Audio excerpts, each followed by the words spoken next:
In China, more than 30 million migrant children are facing an uphill struggle to attain an education.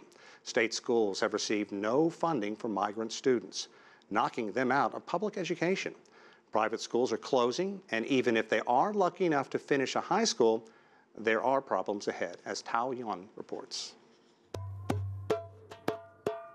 16-year-old Wang Chen left his home in eastern China's Shandong province 5 years ago. He learned to play the African drum here in Beijing at this high school for migrant children. His dream is to go to a music college in Beijing and become a professional musician. But for Wang Chen, that dream will likely face many challenges. That's because of China's household registration system, or hukou. The hukou means he must take the college entrance exam in his hometown, a requirement that could mean a decision between continuing his education or remaining in Beijing. I like my hometown and I like Beijing, but I like to stay here because it's easier for me to pursue my musical career. On the outskirts of Beijing, Wang Chen's parents plant vegetables for a living. They left home in search of higher wages so they can afford better medical help for their sick baby daughter. In this neighborhood of migrant workers, they're not the only set of concerned parents. These people all came seeking work from the same village in Shandong. They all face long odds in obtaining a proper education for their children.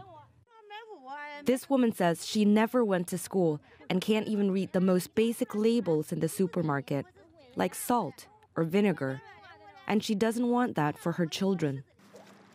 Wang Chen's parents are also hoping for a better future for their only son. Our little one won't be able to go to school. We're counting on our son.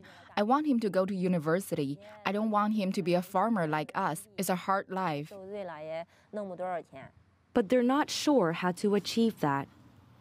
And if history is any indication, it's not going to be easy. It's next to impossible for these migrant children to take the college entrance exam in the cities. They can take the exams in their hometowns, but they're at a disadvantage because the textbooks and subjects are different. Almost all of them end up going to vocational schools or find jobs as manual laborers. For Wang Chen, none of these are attractive options. He and millions more of his generation expect better.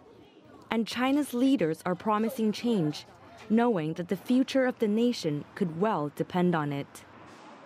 Yuan, CCTV, Beijing.